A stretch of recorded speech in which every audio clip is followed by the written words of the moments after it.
함께 보실 하나님의 말씀을 봉독하도록 하겠습니다. 요한복음 18장 3절에서 11절 말씀입니다.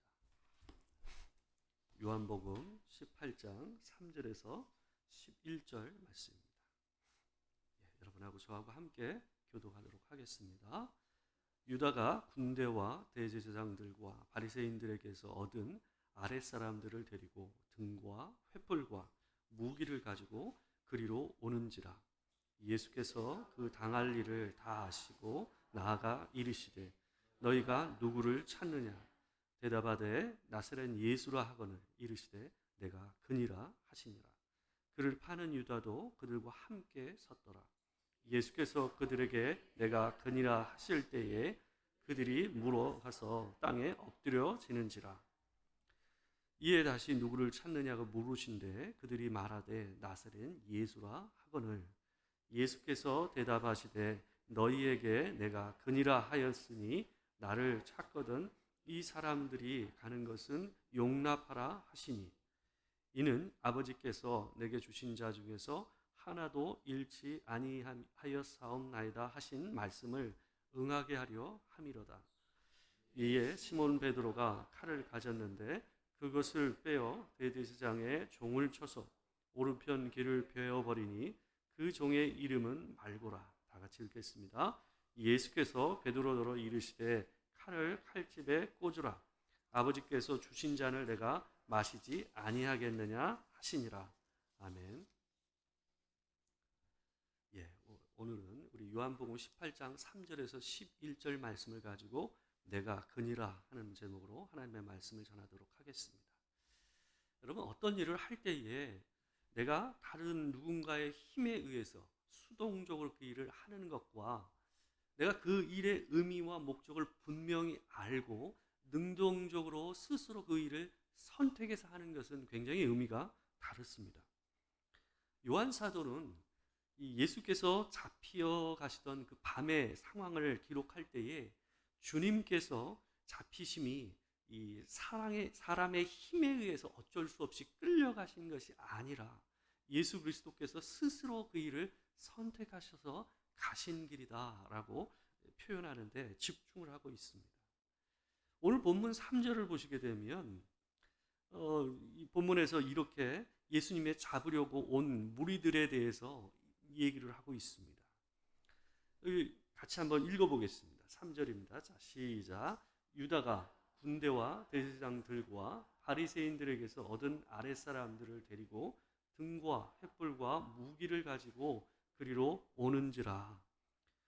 유다가 군대라고 표현되어 있는 이 성전 경비대와 더불어서 대제사장과 이 바리새인들의 종들, 바로 아랫사람이라고 표현되어 있는 이 사람들과 함께 예수님을 잡으러 왔습니다. 정확히 이들의 숫자는 알 수가 없습니다. 그렇지만 적지 않은 숫자를 데리고 왔다라는 것을 전체적으로 볼 수가 있습니다. 그래서 이들이 가지고 온 것들, 바로 등과 횃불과 무기를 들고 왔다라는 걸로 봤을 때에 이 밤의 상황이 어떤 상황인지 우리가 예측할 수가 있습니다. 칠흑같이 어두운 밤이었을 가능성이 높습니다. 그래서 얼굴을 가까이에서 들이밀어 횃불을 갖다 대어 보지 않고서는 이분이 예수인지 자기가 잡아야 될 사람인지를 확인하기가 쉽지 않은 밤이었을 것입니다.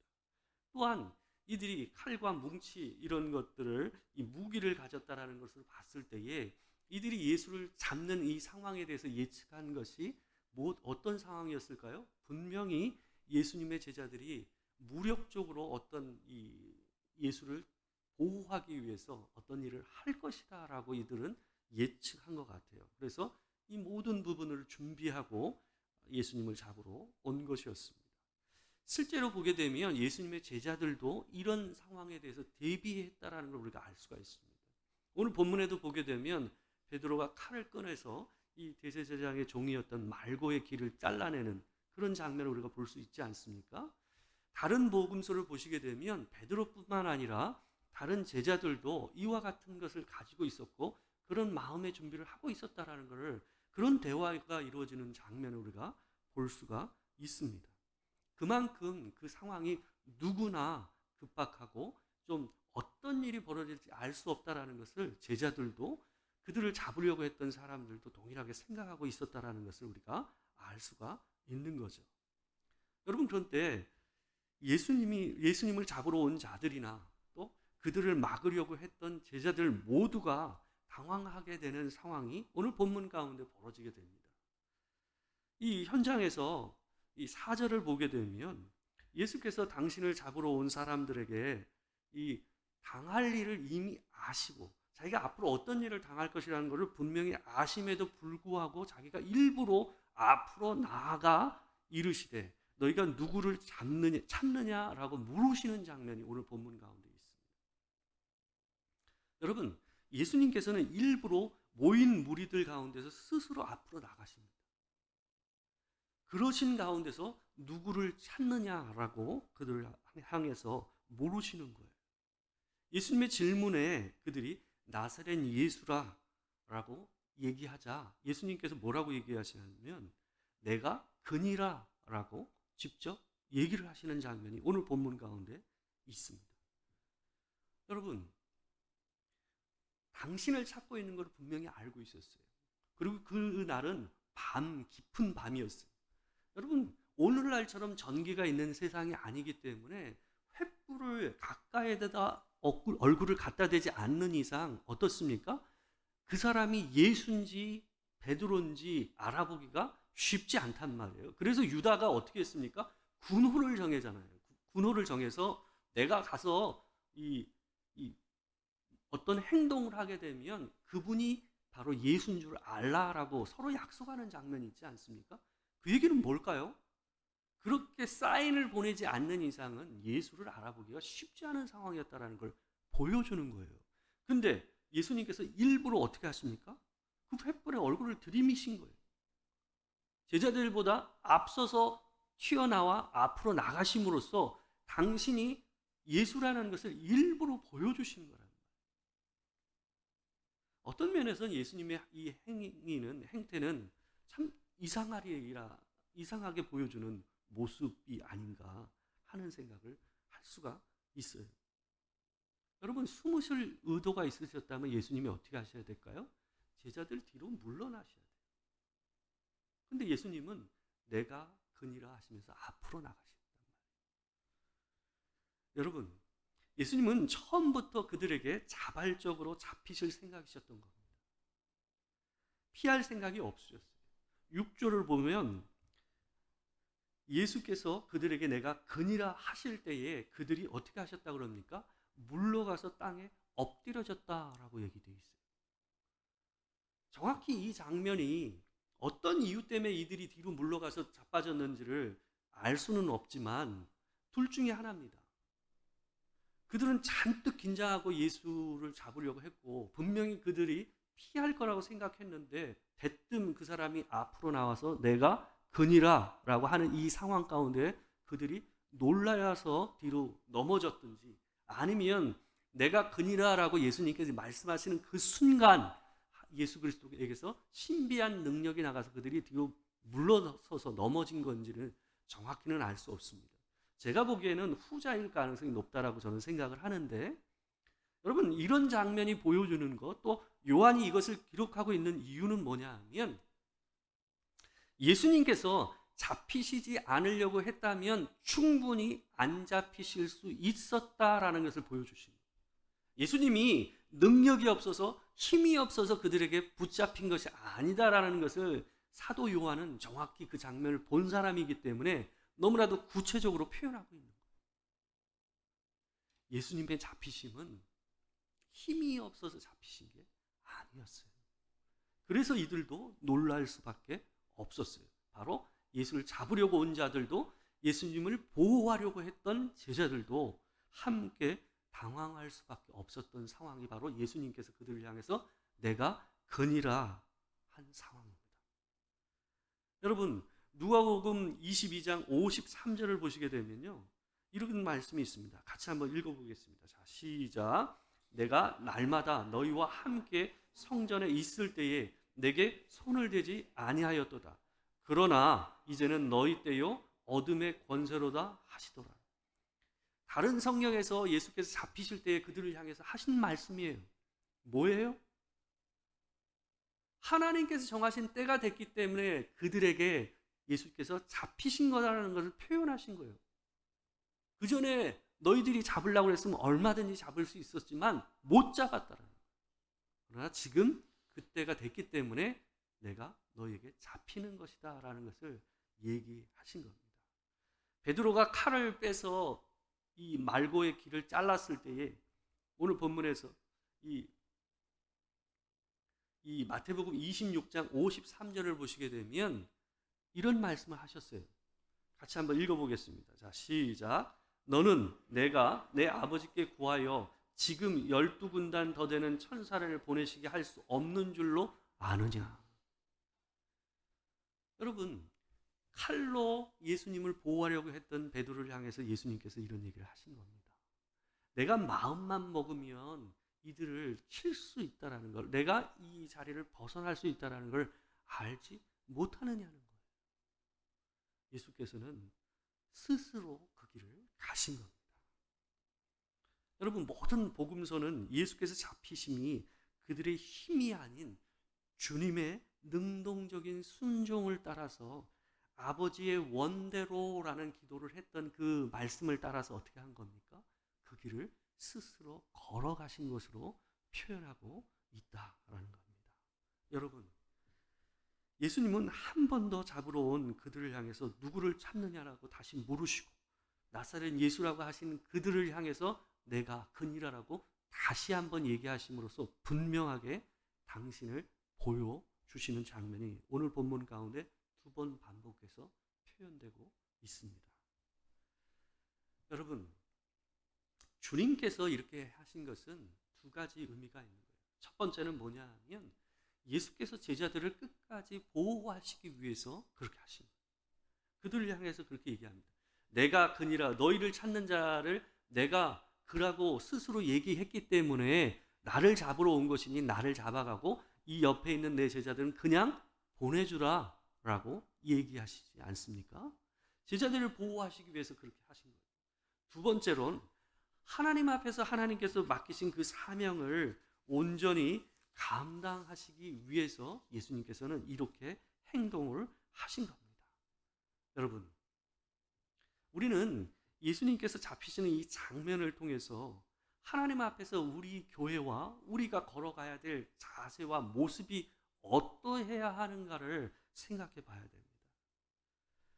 여러분, 예수께서 제자들을 보존하시고 보호하시기 위해서 끝까지 자기 목숨을 내놓으시면서도 그들을 보호하신 것처럼 하나님께서 하나님의 말씀을 따라 살려고 하고 그 뜻을 따라 나아가는 하나님의 교회와 하나님의 백성들을 지금도 보호하고 계시고 붙잡고 계시다라는 것을 여러분과 제가 기억하고 살아가야 됩니다. 여러분과 저는 바로 그 은혜로 살고 있다는 것을 늘 기억하시면서 하나님을 의지해서 사시는 여러분과 제가 되길 주의 이름으로 축원합니다. 여러분, 우리가 하나님 앞에서 하나님의 말씀을 따라 살 때에 예수께서 능동적으로 그 일을 선택하심으로 때로는 사람들 보기에 너무 미련해 보이는 그 방식으로 내가 그니라 스스로 앞으로 나가셔서 그 길을 걸으시는 그 예수님처럼 우리 또한 그렇게 걸어가야 된다는 것을 예수님께서 우리에게 보여주고 계시다는 것을 기억해야 합니다. 여러분, 교회가 종종 하나님의 일을 한답시고 이 꽝 잡는 게 매다, 이 뭐로 가든 서울로만 가도 된다, 서울로만 가면 된다라는 식으로 교회 일을 하는 경우를 왕왕 볼 수가 있습니다. 여러분, 교회는 어떻습니까? 교회답게 일을 해야 돼요. 사람이 모이는 것과 교회가 커지는 데만 집중하면 교회는 교회담을 이룰 수밖에 없어요. 여러분, 칼로 보호하고 지키려고 했던 것은 이 대제사장과 이 성전 경비대와 유다와 이 무리들과 제자들이 어땠습니까? 똑같았어요. 근데 여러분, 이 두 양쪽을 당하게 했던 예수님의 행동이 뭡니까? 앞으로 나아가사 누구를 찾느냐? 내가 그니라의 자세.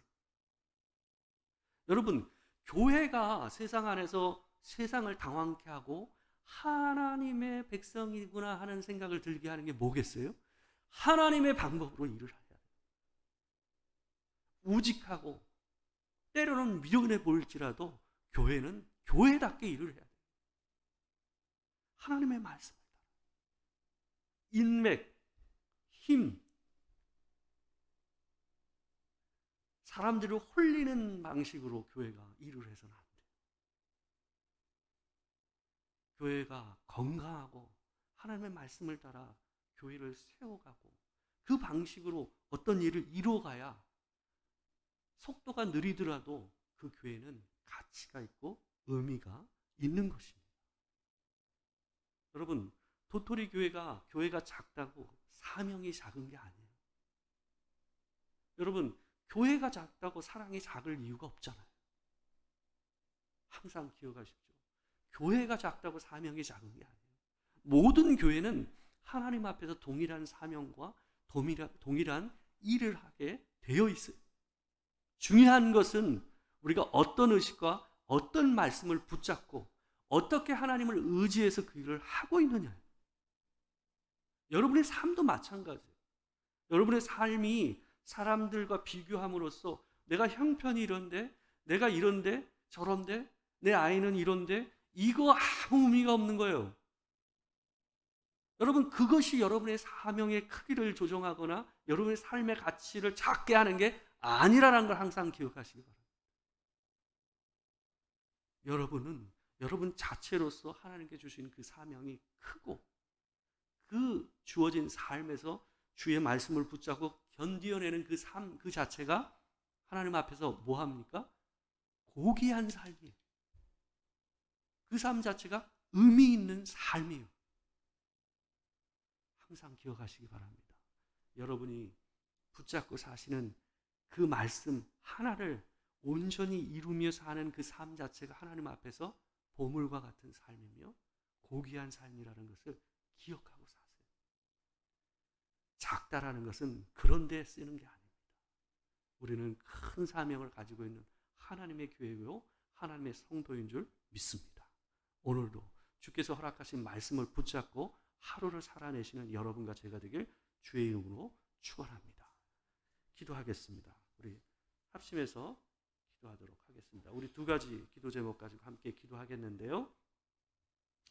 주께서 가신 십자가의 길을 피하지 않고 내가 그니라라는 자세로 능동적으로 때로는 우직하게 살아내는 우리가 되게 하여 주시옵소서. 두 번째로 교회가 작다고 사명이 작은 것이 아님을 기억하여 도토리 교회가 주님 주신 큰 사랑과 큰 사명을 온전히 실천하는 교회 되게 하여 주시옵소서. 우리 함께 기도하겠습니다. 사랑하는 주님, 아버지 하나님, 우리가 하나님 앞에서 하나님의 걸어가신 그 길, 예수께서 걸어가신 그 십자가의 길을 온전히 우직하게 하나님 주의 말씀 붙잡고 걸어가는 교회요 성도가 되기를 아버지 하나님 앞에 간구합니다. 하나님 그 길을 피하지 않고 때로는 바보스럽고 때로는 우직하게 살아내므로 하나님 이 세상을 당황케 하고 또 놀랍게 하는 일이 일어날 수 있도록 하나님 도와주시옵소서. 주께서 그 길을 가신 것처럼 우리 또한 오늘도 그 말씀 붙잡고 걸어가기를 원합니다. 주님, 우리가 선자리에서 하나님 십자가의 길을 걷게 하여 주시옵소서. 주님, 우리가 아버지 교회가 작다는 이유로 우리에게 주어진 사명과 우리에게 주어진 사랑의 크기가 작지 않게 하나님 우리를 담대하게 하여 주시옵소서. 주님, 우리에게 허락하신 그 사명이 동일하며 큼을 항상 기억하여 주님 앞에서 이 교회가 교회다움을 유지하고 하나님이 주신 그 말씀의 뜻을 따라 정도를 걷고 십자가의 그 빛을 바라기에 부족함이 없는 아버지 도토리교회요 도토리교회 성도가 될 수 있도록 주님 도와 주시옵소서. 오늘도 그 사명 이루어내는 귀한 교회로 서게 하여 주시옵소서. 주께서 새롭게 하여 주시옵소서.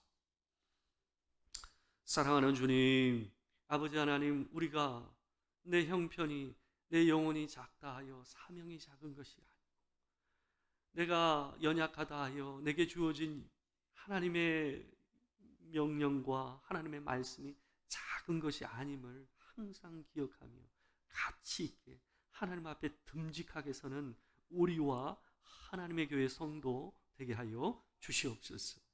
도토리 교회가 하나님 앞에서 인생이 보기에는, 사람들이 눈에 보기에는 작고 연약해 보일지 모르지만 하나님 보시기에는 어느 교회 못지않게 크고 아름다운 교회인 줄 믿습니다. 주님 우리에게 허락하신 사명과 사랑이 큼을 기억하며 하나님 기꺼이 하나님 앞에 드릴 수 있는 우리가 되게 하여 주시옵소서.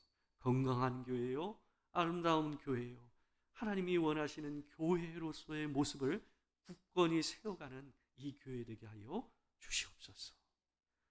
주께서 함께 하시길 원하옵고 예수 그리스도의 이름으로 기도드리옵나이다. 아멘.